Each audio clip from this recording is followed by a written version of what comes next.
नमस्कार राहुल जी। मैंने सब नियम बता दिए हैं पत्रकारों को। हमारे पास 45 मिनट हैं राहुल जी को, और बहुत से कार्यक्रम हैं, और मैं प्राथमिकता राजस्थान के मीडिया को दूंगा, और अंत में 4-5 सवाल जो दिल्ली से आए हुए हैं उनसे मैं करवाऊंगा। पहले तो आज जैसा कि आप जानते हैं, भारत जोड़ो यात्रा ने आज 100 दिन पूरे किए हैं, और आज 8वां प्रेस कॉन्फ्रेंस है राहुल जी का पिछले 100 दिनों में। पहले दैनिक भास्कर से सौरभ भट्ट। मैं दो शब्द बोल दूं? हाँ, I can start. ओके। पहले राहुल जी कुछ बताइए।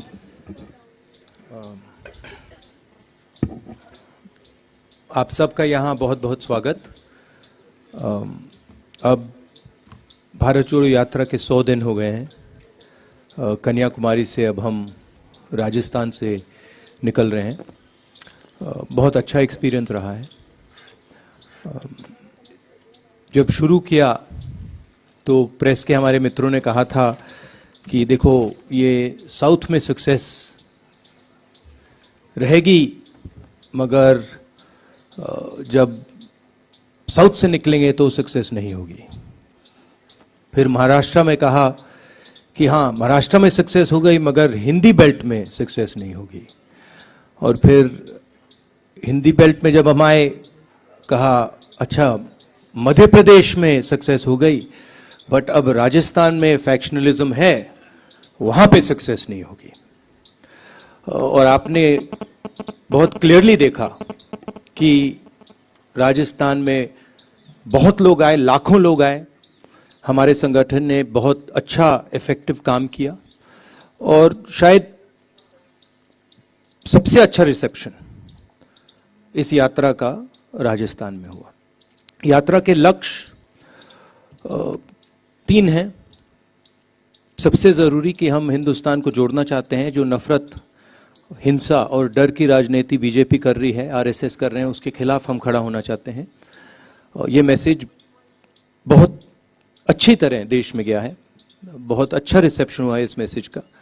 ये लोग सुनना चाहते हैं। ये राजनीति करने का एक दूसरा तरीका है, कांग्रेस का तरीका है, गांधी जी का तरीका है। दूसरे 2 मैसेजेस हैं।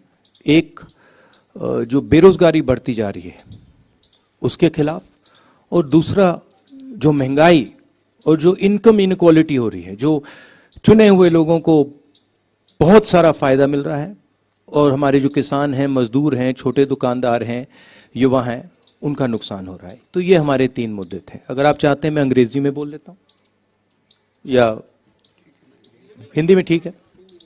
अब आपके जो सवाल होंगे आप पूछ सकते हैं। दैनिक भास्कर के सौरभ भट्ट, माइक दीजिएगा जल्दी जल्दी,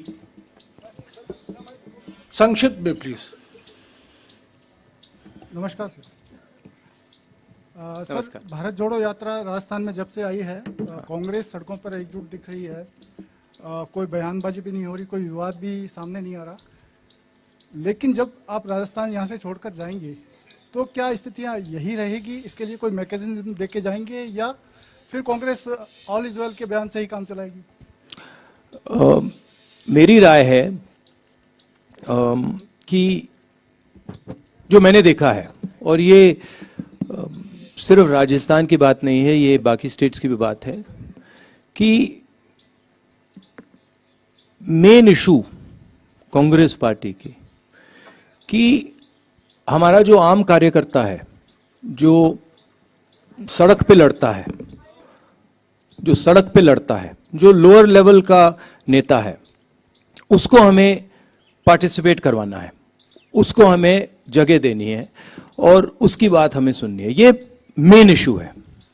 जो ये बयानबाजी की बात होती है, ये तो आप जानते हो, प्रेस वाले, आप थोड़ा मजा मतलब अपने अखबारों में लिखना चाहते हो तो आप करते रहते हो। ये आपकी आदत है, अच्छी आदत है, इससे आपके अखबार बिकते हैं। मगर हमारा जो स्ट्रक्चर है उसमें बड़ी क्लैरिटी है, उसमें कोई कंफ्यूजन नहीं है। राजस्थान पत्रिका से शादाब अहमद। और दूसरी बात देखिए, हमारी पार्टी डिक्टेटरशिप की पार्टी नहीं है, जो फैशिस्ट पार्टी नहीं है। हमारी पार्टी में थोड़ी सी डिस्कशन हमें ठीक लगती है, कोई प्रॉब्लम नहीं है हमारे लिए। अगर अलग अलग विचार हैं तो कोई प्रॉब्लम नहीं है। और ये सिर्फ राजस्थान की बात नहीं है, हमारे हर स्टेट में ऐसा है, सेंटर में भी हमारा ऐसा ही चलता है। तो हम इस चीज़ को टॉलरेट करते हैं। ज़्यादा नुकसान नहीं होना चाहिए, तो अगर ज़्यादा नुकसान होता है तो हम एक्शन भी लेते हैं। मगर जनरली ये कांग्रेस पार्टी की विचारधारा है कि लोग, हमारे पार्टी के लोग अगर कुछ बोलना चाहें, हम उनको डरा कर चुप नहीं करते हैं। और प्रेस वाले बोलना चाहे तो हम बिल्कुल नहीं डराते हैं, वो तो आप जानते हो। शादाब अहमद। राहुल जी, सबसे पहले तो 100 दिन पूरे करने पर आपको बधाई। और मेरा सवाल इसी से जुड़ा हुआ है। आप कन्याकुमारी से चले और राजस्थान तक आए, इसमें 6 स्टेट ऐसे हैं जिसमें कांग्रेस अपोजिशन में है, और राजस्थान ऐसा अकेला स्टेट है जहाँ पर कांग्रेस रूलिंग स्टेट है। तो इसमें आपको क्या अंतर देखने को मिला? आप लोगों से मिले हैं, वहाँ पर भी खूब लोगों से बातचीत हुई है, यहाँ पर भी आपके लोगों से बातचीत हुई है, जो स्कीम्स हैं उसको लेकर, और जो वहाँ पर जो अपोजिशन में जो भी चीज़ें थी, उसमें क्या फ़र्क आपको महसूस हुआ है? सबसे पहले मुझे जमीन से एक बात समझ आई, और ये तमिलनाडु से लेकर राजस्थान तक, कि कांग्रेस पार्टी का जो कार्यकर्ता है, कांग्रेस पार्टी का जो सपोर्टर है, उसके कोई कमी नहीं है। लाखों करोड़ों लोग हैं, और सिर्फ हमारी पार्टी के लोग नहीं, मतलब आम नागरिक भी बहुत, मतलब कांग्रेस पार्टी से बहुत प्यार करते हैं। तो ये तो देखने को मिला हर स्टेट में। जो आपने कहा, जब हमने यात्रा शुरू की, मैंने भी सोचा था कि एक्चुअली जो केरला में हमारा संगठन है वो शायद बहुत मजबूत है, मगर उसके बाद मैंने सोचा कि केरला बेस्ट होगा, केरला के बाद कर्नाटका उससे बेहतर चला गया, और इंप्रूव करता गया। मतलब मध्य प्रदेश में जो हमें रिस्पांस मिला, महाराष्ट्र में जो रिस्पांस मिला, आप लोग दिखा नहीं रहे हो, वो तो आपके मतलब आपको करना पड़ रहा है, नहीं दिखा पा रहे हो, वो अलग बात है। बट भयंकर रिस्पांस है, इमोशनल रिस्पांस है, प्यार भरा रिस्पांस है सब जगह। यहां पे 2-3 योजनाओं के बारे में लोग मुझे कहते हैं, और आम नागरिक कह रहे हैं। एक, ये जो चिरंजीवी योजना है, इसके बारे में काफी लोग कह रहे हैं कि ये बहुत अच्छी योजना है। दूसरा, जो यहाँ पे शहरी मनरेगा शुरू किया है, शहरी रोजगार गारंटी स्कीम, उसके बारे में भी लोग काफी कह रहे हैं। छोटी छोटी प्रॉब्लम्स हैं, तो चलते हुए लोग थोड़ी शिकायत करते हैं कि यहाँ पे बिजली नहीं आ रही है थोड़ी सी, या फ्लोराइड, आज लोगों ने मुझे कहा कि उनके गांव में फ्लोराइड का पानी है। तो ऐसी शिकायतें तो आती है, वो तो सब जगह आती हैं। तो ओवरऑल काफी अच्छा रिस्पॉन्स रहा है। नवज्योति से गुणेंद्र, शिकायत नहीं है। नवज्योति से गुणेंद्र शर्मा।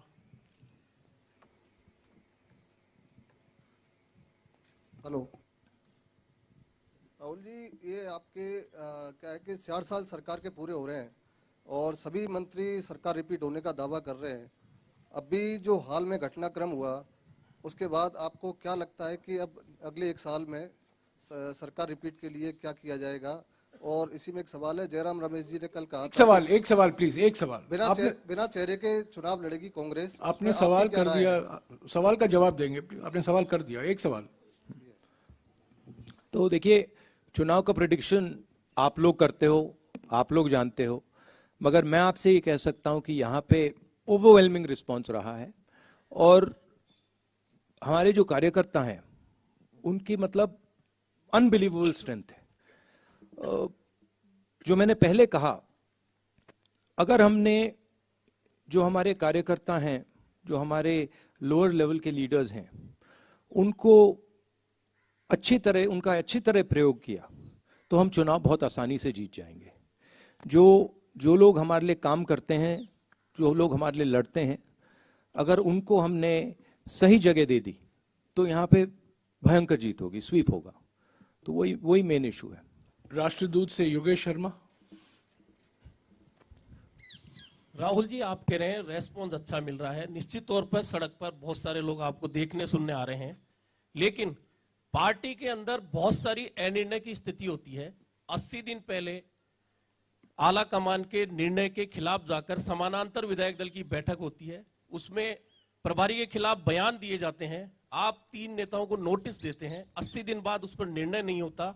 उसी दिन विधायक इस्तीफा देने गए थे, उन इस्तीफों पर कोई निर्णय नहीं होता। और सवाल कीजिए प्लीज, सवाल कीजिए। ये अनिर्णय की स्थिति कब तक रहेगी? कोई निर्णय की स्थिति नहीं है, बड़ा क्लियर है ये आपको। मतलब ये थोड़ा थोड़ा होता रहता है पार्टी में, हमारी पार्टी में होता है, कोई बड़ी प्रॉब्लम नहीं है, कोई कंफ्यूजन नहीं है।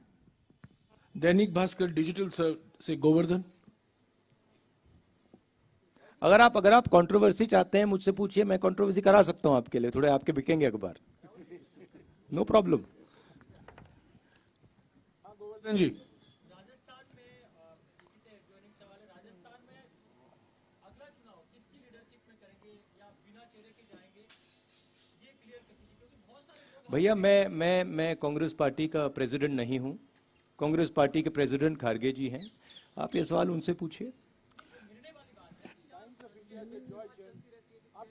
आपने सवाल पूछा, मैंने सवाल का जवाब मिल गया। फिर से दोहरा देता हूं, खारगे जी से पूछिए। टाइम्स ऑफ इंडिया जयपुर से जॉय चंद। सर मेरा क्वेश्चन है, ये कांग्रेस में क्या है, कुछ नेता लोग बोलता है ये कोई नेता चला गया तो कोई फर्क नहीं पड़ता, the lot of attrition in the Congress, so what you are planning to stem this tide of people leaving Congress and joining other parties and BJP poaching them? Where is the tide? Last I heard, Congress won the election in Himachal Pradesh. You're not congratulating us for that. No, we are. How come you haven't said? How come you haven't said congratulations, Congress Party winning Himachal Pradesh? That you're not saying. That is only a drop in the ocean, actually. No? No, it's not. See, please don't underestimate what the Congress Party is. See what has happened, and with all due respect, you have been responsible for it. Is there Hindi mein? Hindi? English or Hindi? You asked the question, what do you prefer? English. So, there has been a systematic defamation campaign, okay, run against myself for sure, and run against the Congress Party. And the press has participated willfully in this campaign. I don't blame you, but the idea that Congress Party is withering away, Congress Party is ineffective, Congress Party, this has all been preached by the BJP opposition and by the BJP, and you have played a part in putting this across. Let me be very clear. The Congress Party is an ideological party. It is the party that is ideologically opposed to the BJP. It is the party that is fighting the BJP on the ground. It does not compromise with the BJP. It has its principles. And of course, if certain people want to leave the Congress Party, they don't have the courage to face the BJP. They have been corrupt, and the BJP can apply pressure on them. They are welcome to leave. We don't want them. The more the merrier, right? What we need is people who are fighting the BJP, who believe in the Congress ideology, and who are standing firm against the fascism that is taking place in this country. That's what we need. So this idea that Congress Party is dying, this Congress Party, is finished. I mean, a lot of people have this fantasy, right? It's not true. It won't come true. Mark my words. The BJP is going to be taken down by the Congress Party. Okay? Thank you. जी राजस्थान से शशि मोहन। हिंदी में बोल दो। जी राजस्थान से शशि मोहन। बोल दे। देखिए ये जो अभी जो बोला, देखिए एक बीजेपी आरएसएस, ये इनका काम डिफेमेशन है। यही इनकी सबसे बड़ी स्ट्रेटजी है, यही इनकी सबसे बड़ी स्किल है। मुझे डिफेम किया और हर रोज ये कांग्रेस पार्टी को डिफेम करते हैं। और मैं आपको सच बताऊं तो इसमें प्रेस का भी रोल है, और मैं आपको गलती नहीं देता हूं। आपके मालिक हैं, आप पर दबाव डालते हैं, वो ठीक है, मगर ये कहना कि कांग्रेस पार्टी बिखर गई, कांग्रेस पार्टी खत्म हो गई, ये बिल्कुल गलत है। कांग्रेस पार्टी एक विचारधारा है, देश में बहुत जीवित है, लाखों करोड़ों लोगों के दिल के अंदर है, और यही पार्टी है जो बीजेपी के खिलाफ लड़ रही है, जो पीछे नहीं हटती है, आइडियोलॉजिकली लड़ रही है, और यही पार्टी बीजेपी को आने वाले समय में हरा के दिखाएगी। जी राजस्थान से शशि मोहन।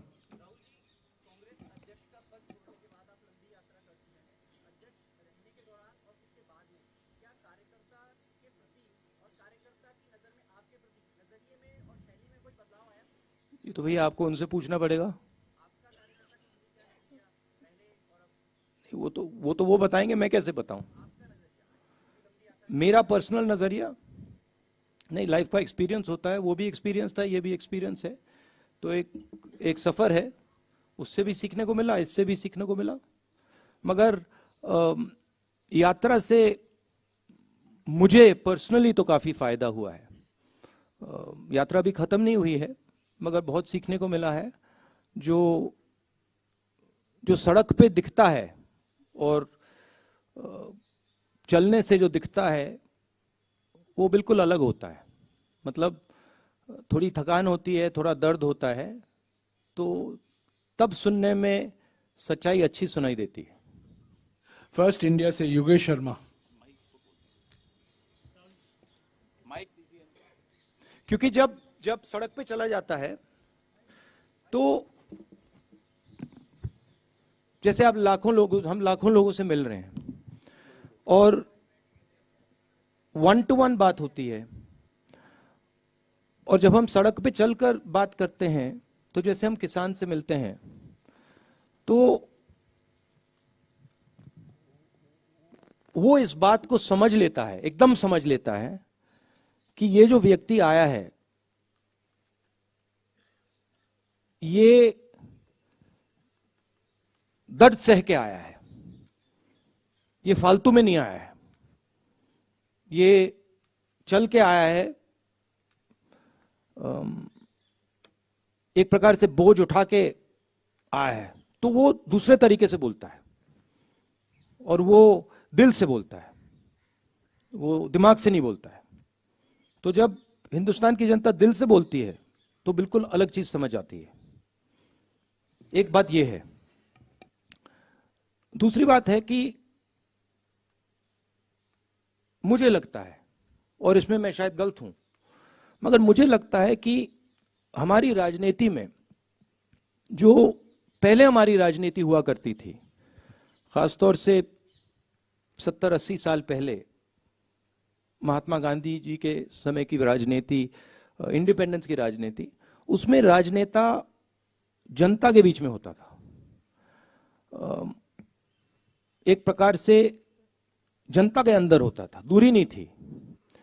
और आज राजनेताओं के बीच में, और मैं सिर्फ सीनियर लेवल राजनेताओं की बात नहीं कर रहा हूं, जूनियर लेवल राजनेताओं के बीच में और जनता के बीच में एक दूरी से पैदा हो गई है। थोड़ा सा उसको अहंकार कह सकते हैं, अहंकार पैदा हो गया है। शायद उस टाइम देश गरीब था, आजादी मिली थी, तो नेताओं की अप्रोच थोड़ी अलग थी।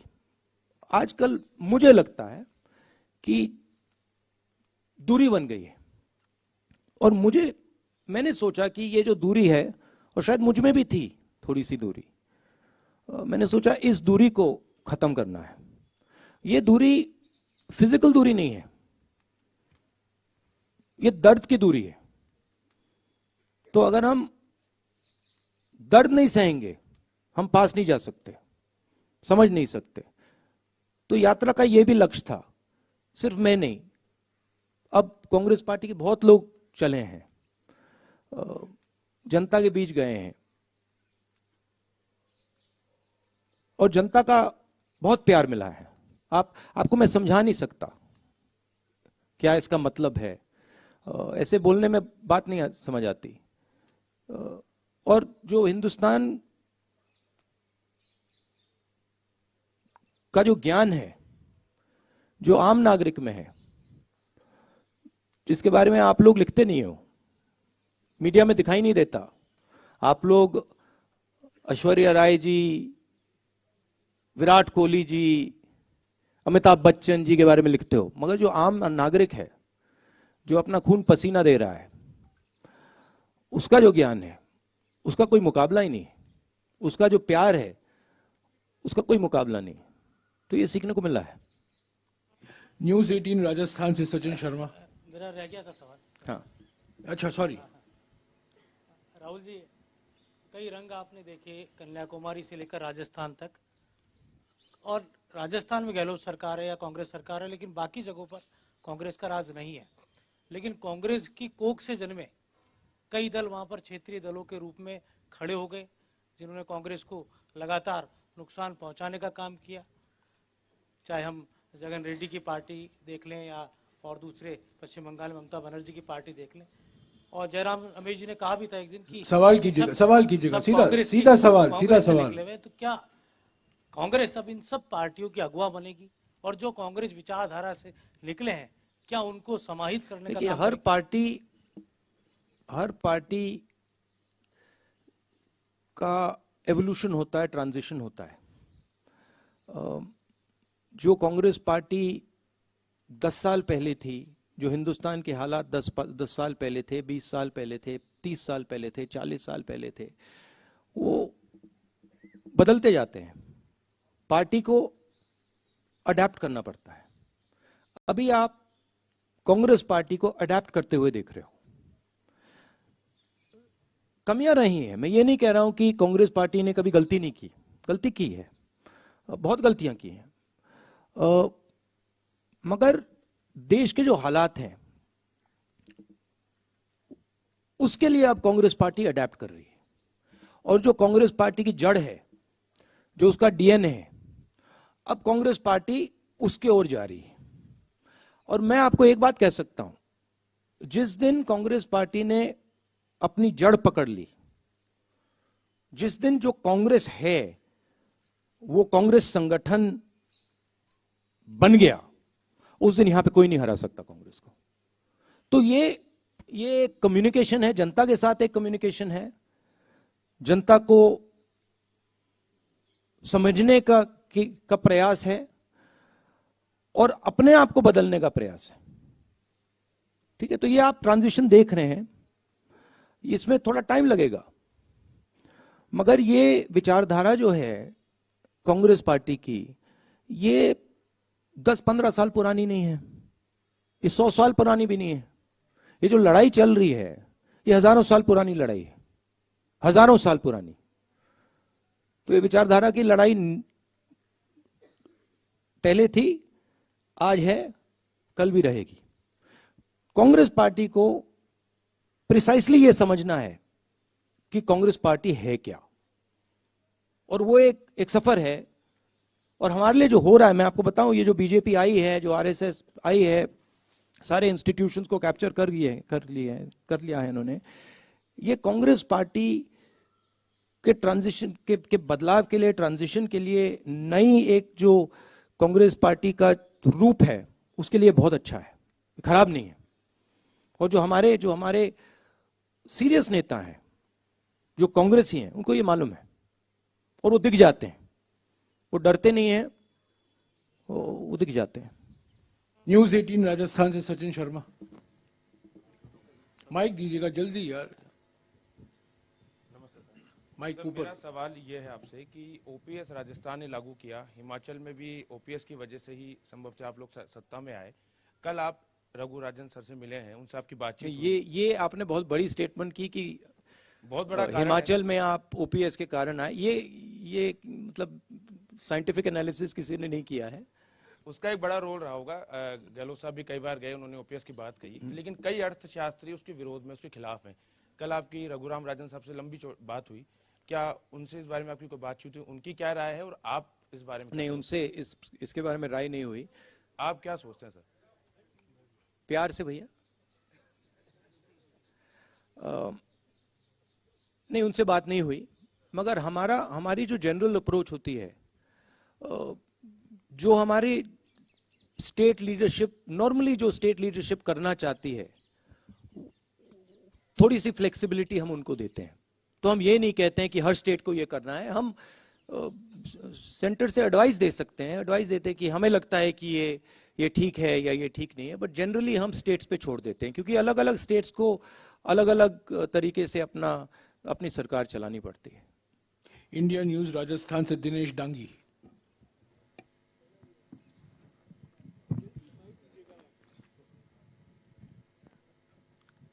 राहुल जी नमस्ते। राहुल जी, आप नमस्कार। लगातार कह रहे हैं कि ये मेरी यात्रा सियासी नहीं है, नया आप वोट मांग रहे हो। सॉरी, क्या? आपकी यात्रा सियासी नहीं है, मकसद 3 आपने बता रखे हैं। नहीं, ये मेरी यात्रा नहीं है भैया, कांग्रेस की हाँ। जन जन की हो जाएगी, जो भी, मगर मेरी नहीं है। Best of luck. लेकिन आप दिल से बोलते हैं, दिल का ही सवाल करते हैं, तो पब्लिक पूछ रही है ये आदमी क्यों घूम रहा है, इसको वोट नहीं चाहिए, राजनीति ये नहीं कर रहा, क्या फायदा मिलेगा? अल्टीमेटम जो मुद्दे आप उठा रहे हैं 8 साल से, 2014 से, न मीडिया न मोदी सरकार सीरियस ले रही है, पब्लिक रिजल्ट दे चुकी है लोकसभा राज्यसभा में, तो वो कह रही है क्यों घूम रहा है? ये व्यक्ति इसलिए घूम रहा है क्योंकि इस देश में बीजेपी ने डर और नफरत फैला दिया है, और ये व्यक्ति इसलिए घूम रहा है क्योंकि वो डर और नफरत को मिटाना चाहता है। और ये व्यक्ति, ये पहला व्यक्ति नहीं है जो ऐसे घूम रहा है, ऐसे बहुत सारे व्यक्ति घूमे हैं, और ये हिंदुस्तान का इतिहास है। ये जो नफरत और डर से लड़ने का ये हिस्ट्री है हमारी, ये इतिहास है, और मैं पहला नहीं हूं और अंतिम नहीं होऊंगा।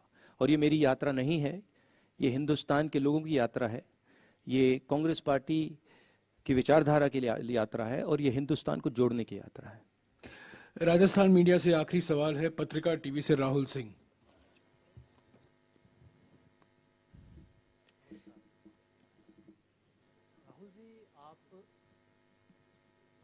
देखिए, हिंदुस्तान, एक और चीज जोड़ना चाहता हूं। देखिए, हिंदुस्तान में एक फैशन बन गया है, और ये प्रेस वालों ने भी थोड़ा फैलाया है, बीजेपी आरएसएस तो फैलाती है, कि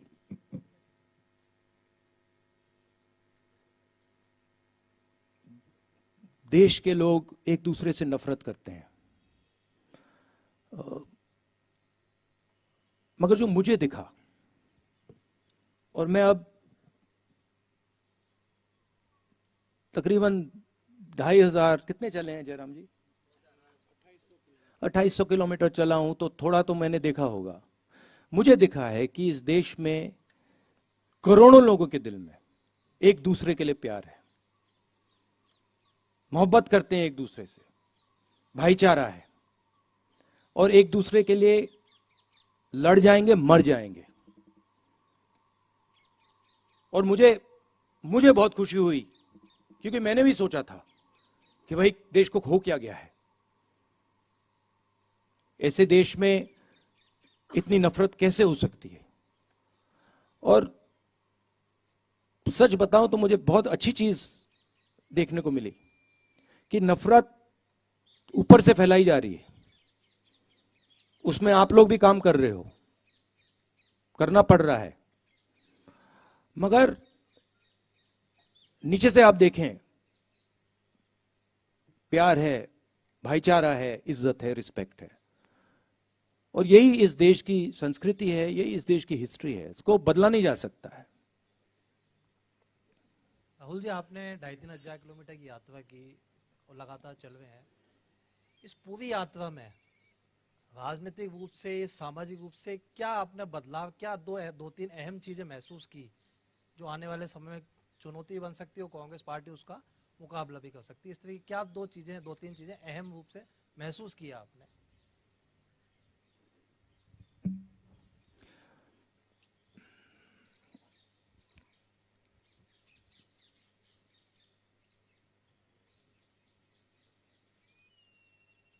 इस देश में आर्थिक अन्याय हो रहा है,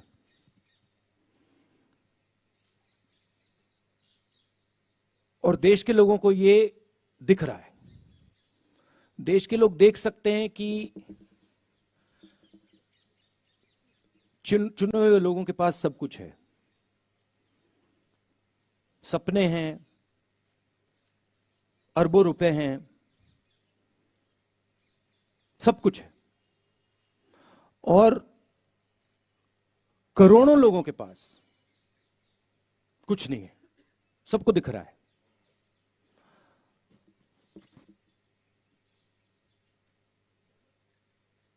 करोड़ों लोग हर रोज उठते हैं, कोई ना कोई सपना देखते हैं, और फिर उनका सपना टूट जाता है। युवा कोई इंजीनियर बनने की कोशिश करता है, कोई डॉक्टर बनने की कोशिश करता है, दिल में उनको सच्चाई मालूम है कि कुछ मिलेगा नहीं, जानते हैं। जैसे बहुत सारे युवा मुझसे कहते हैं, मैं पूछता हूं क्या कर रहे हो, आईएएस में जाना चाहते हैं। फिर मैं सवाल पूछता हूं, बेटा हिंदुस्तान में कितने लोग हैं? 140 करोड़। बेटा हिंदुस्तान में साल में आईएएस कितने लोगों को मिलती है? 150। क्या तुम्हें सचमुच में लगता है कि तुम आईएएस में जा सकते हो? चुप हो जाते हैं। तो इस देश में जो अन्याय हो रहा है, जिसकी ये रक्षा आप भी कर रहे हो, जिसको आप भी छुपा रहे हो, आप नहीं छुपाना चाहते हो मगर छुपा रहे हो, वो देश की जनता को दिख रहा है। और यही कांग्रेस पार्टी का काम है कि जो देश को जो विजन होना चाहिए,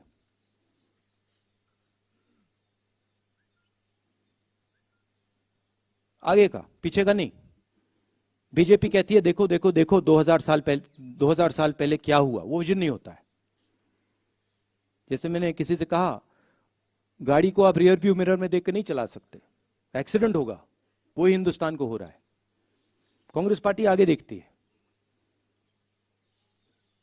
भूलते नहीं, हिस्ट्री को भूलते नहीं है, मगर हम आगे देखते हैं। हम देश को विजन देने की कोशिश करते हैं, हम देश की आवाज सुनते हैं। तो हमारे लिए बहुत बड़ी अपॉर्चुनिटी है और यह काम सिर्फ कांग्रेस पार्टी कर सकती है और कोई बीजेपी नहीं कर सकती। तो हमारे लिए बहुत बड़ी अपॉर्चुनिटी है। दुख होता है, यह देखकर दुख होता है कि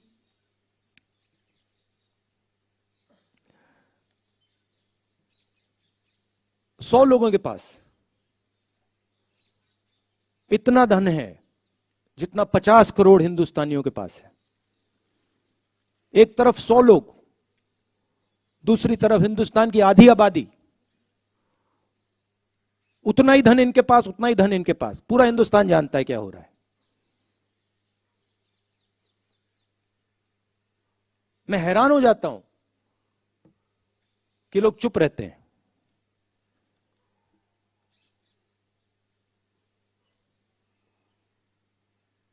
दिल बड़ा है उनका, मगर ऐसे देश नहीं चलाया जा सकता। तो ये समझने को मिला मुझे। राहुल जी, हमारे पास 5-7 मिनट बाकी हैं। 3 सवाल जल्दी लूंगा मैं दिल्ली स्थित मीडिया से। असीम कमाल, पीटीआई से। Sir, 2024 is not very far. There are a lot of regional parties that have been talking about bringing the opposition together. When will the Congress take the lead in bringing the opposition together? And in that context, how will you reconcile your differences with parties like TMC and AAP? Brother, you have to ask this to the Congress president. I have a view that the Congress party must work with all the opposition parties. There's a lot of space to do that. But the exact strategy, how it's going to be done, that you have to ask the new Congress president. I'm actually not involved in that right now. Niyamika Singh, Times Now. Is she here? Yeah, Niyamika. Please take the mic and ask the question. Take the mic and ask the question.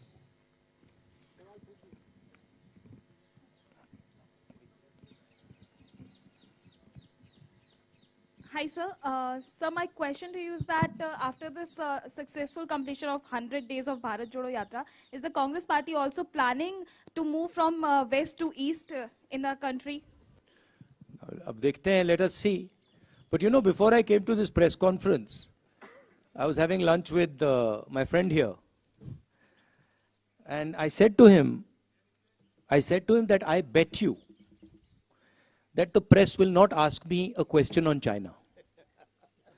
I said, मैं आपसे शर्त लगा लेता हूं कि press वाले आज सब सवाल पूछेंगे, आगे पीछे दाएं बाएं, यात्रा, सचिन पायलट, अशोक गहलोत, सब पूछेंगे, मगर चाइना के बारे में एक सवाल नहीं पूछा जाएगा। जिन्होंने 2000 स्क्वायर किलोमीटर हिंदुस्तान का उठा लिया, जिन्होंने हिंदुस्तान के 20 जवानों को शहीद किया, जो हमारे जवानों को अरुणाचल प्रदेश में पीट रहे हैं, मैंने कहा हिंदुस्तान की प्रेस मुझसे इनके बारे में एक सवाल नहीं पूछेगी। सच था, सच था। Vijay Lakshmi from India news. Vijay Lakshmi, mic दीजिएगा विजय लक्ष्मी जी को। ब्रदर, देश देख रहा है, ये मत सोचिए कि नहीं देख रहा है। राहुल जी, विजय लक्ष्मी इधर। राहुल जी, मैं चाइना पर ही पूछना चाह रही अब आप पूछ रहे हैं चाइना पर? नहीं राहुल जी, अब पूछ रही है। नहीं, मैं चाइना पर ही अब याद आया चाइना। अपनी बारी का इंतजार करी थी मैं, क्योंकि एक ऑर्डर है प्रेस कॉन्फ्रेंस का। क्योंकि पार्लियामेंट में आप से मुलाकात नहीं हो पाती है, भारत जोड़ो यात्रा में आप हैं, आपकी पार्टी उठा रही है ये मसला हाउस में, लेकिन सरकार की तरफ से कहा जाता है 1 इंच भी कोई हमारी जमीन का नहीं ले सकता है। लेकिन उसके बावजूद इस तरह की घटनाएं हो रही हैं। आपको लगता है अप्रोच में कुछ चेंज करने की जरूरत है? मुझे जो दिख रहा है,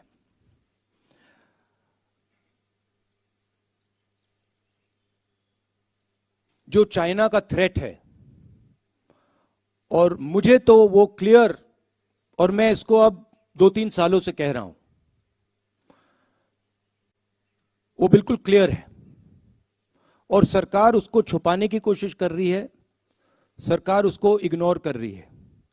मगर उस थ्रेट को ना छुपाया जा सकेगा और ना इग्नोर किया जा सकेगा।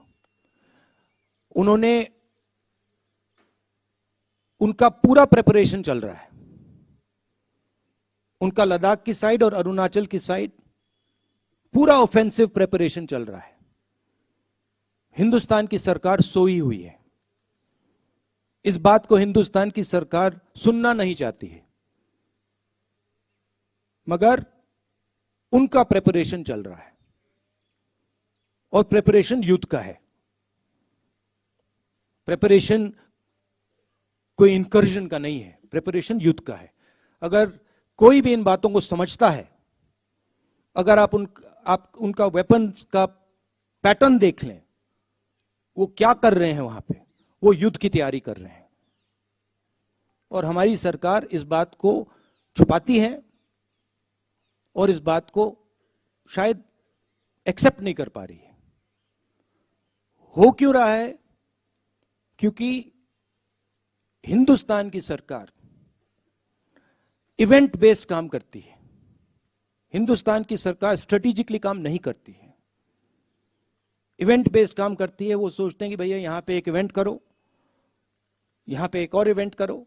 मगर जब आप इंटरनेशनल रिलेशंस की बात होती है, जियो स्ट्रेटेजी की बात होती है, वहां पे इवेंट काम नहीं करता है, वहां पे शक्ति काम करती है। तो मैंने 3-4 बार बोला है कि सावधान रहना चाहिए, जो हो रहा है उसको समझना चाहिए।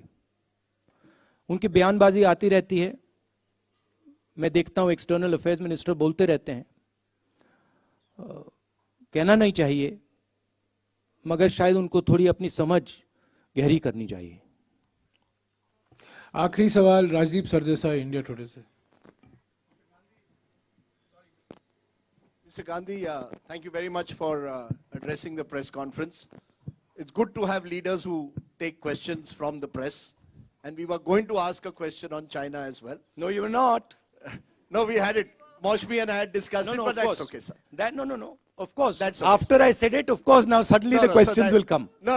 Anyway, we don't need to get into it. Sir, you started your press conference by saying that you believe the Yatra has been a success as it's gone from Kanyakumari into North India.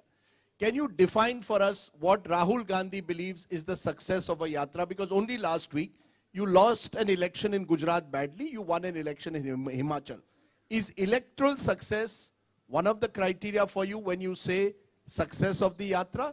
And what next for you after this Yatra, Rahul Gandhi ji? Are you building towards 2024? Is that also part of this Yatra's journey, sir? Look, there is a particular vision of this country that the RSS and the BJP propose. There's a particular path that they believe this country should take. It's a violent path. It's a hate-filled path. It's a path that is designed to create two Indias. One is an India where there are 5 or 6, 10 billionaires, and the other India where everybody else will live in poverty, in desperation. That's their vision. It's also a hate-filled vision. It's an angry vision of India. And it is a view. It is a view held by quite a few people that this is what India should look like. That one language should dominate, one state should dominate, one idea should dominate, one culture should dominate, right? One religion should dominate. And there's another view. And that view is that this country should talk to itself. It should have a conversation with itself. It should be affectionate to itself. It should understand the pain that this country is going through. It should not be arrogant, it should be humble. It should reach out to other people. It should embrace other people. This is another vision. This is what the Bharat Jodo Yatra has been very successful at showing. That there is another alternative. Nobody in the Yatra is beating each other up. Nobody is abusing each other. Someone falls down, everybody lifts them up. Nobody asks, what caste are you? Which state you come from? How dare you come here? Nobody's asking these questions, right? And that the Yatra has been full of love and affection. Anybody comes, they're treated with respect. Doesn't matter who they are. A lot of people come to me, when I'm talking to them, I don't agree with them. They'll say something to me, I tell them I don't agree with you. But there is the space for the disagreement. So where the Yatra has been extremely successful is that it has shown that there is another way of doing things. It has shown that you can actually respect people, you can actually embrace people, you don't have to be nasty and cruel. Okay, so there it has been a tremendous success. What next for me? I have said that the Yatra ends in Srinagar. I think it will end by the end of January. And I've said that, look, it is my endeavor to focus on this Yatra until the flag is hoisted in Srinagar. This is it's a public journey. It's a journey of many, many yatris, millions of people. But for me also, it's a private experience. It's getting to understand a lot about the people that I love, about myself. And so it has been a big experience for me. It's been a very good learning experience for me personally. And you can ask that question to most of the yatris, they will tell you the same thing.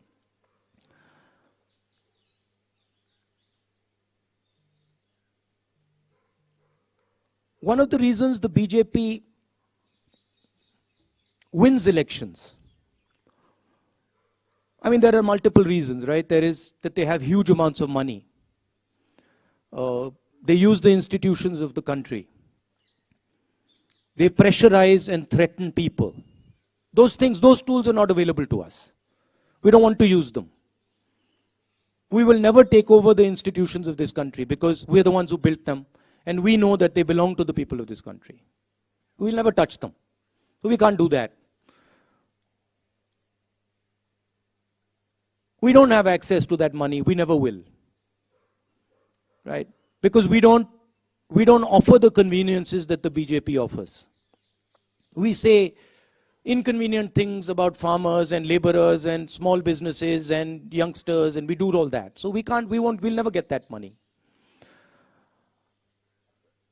But one of the other reasons that BJP wins elections is because they're very clear on who they are. They're hateful, I don't agree with them.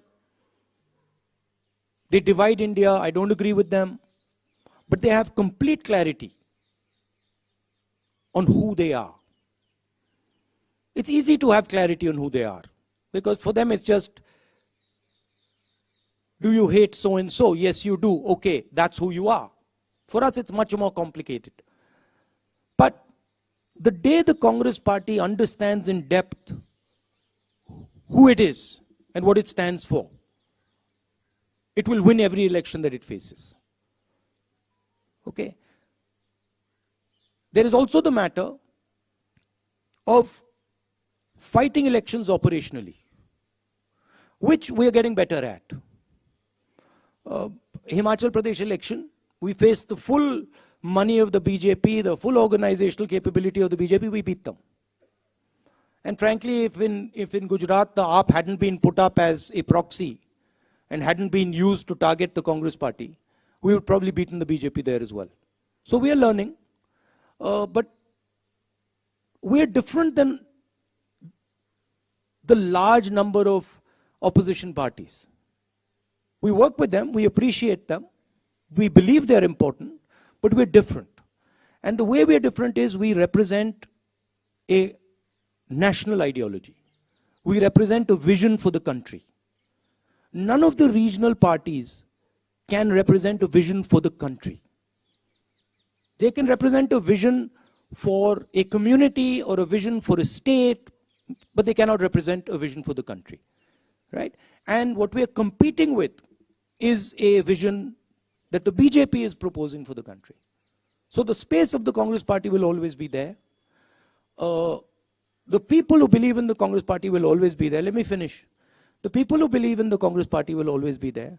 It's a question of getting them excited, getting them motivated, and getting them to believe in what they stand for, which the Yatra has been very, very good at doing.